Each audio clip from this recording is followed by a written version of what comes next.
মার্কাটা কি? মারাওয়া মারাওয়া, একদম পাটগ্রাম কাঁপাইছে। দল আমাদের সবার, দল রকনউদ্দিন বাবুলেরও না, দল আসাদুল হাবিবুলেরও না, দল আমাদের সকলের। তাহলে সবাই মিলে আপনারা চেষ্টা করবেন যাতে করে কেন্দ্রে পাহারা দিবেন। কারণ যে দল অশনি সংকট দিচ্ছে, ব্যালট পেপার নাকি ছাপিয়েছে, ওরা সিল বানিয়েছে। আমি না বললাম এরা মুনাফেক, বড় চোরের দল। দাড়ি আছে, টুপি আছে, সেটা ভিন্ন জিনিস, কিন্তু চুরি করার জন্য ওস্তাদ ওরা। ওরা মানুষের ভোট কেনার জন্য বিকাশ নাম্বার নিচ্ছে এখন বাড়ি বাড়ি।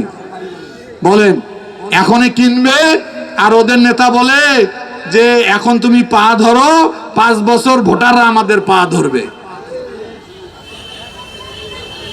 এই একটি দল। তাহলে কথা শেষ। তাহলে এখন বলেন মার্কাটা কি? কি হইল এটা?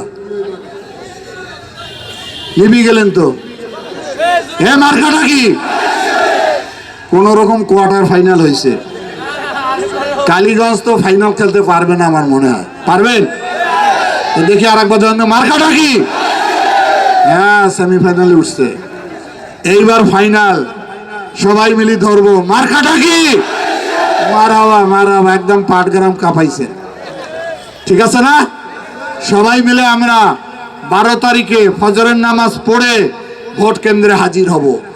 বিএনপি লোকের ঘুম বেশি, একদিন ঘুম কম পারবেন, 5 বছর আরামে ঘুমাবেন। আর একদিন অলসতা করবেন, 5 বছর কেউ বাড়িতে থাকতে পারবেন না। ঠিক আছে? তাহলে আমি রকনউদ্দিন বাবুলকে আপনাদের হাতে তুলে দিয়ে গেলাম।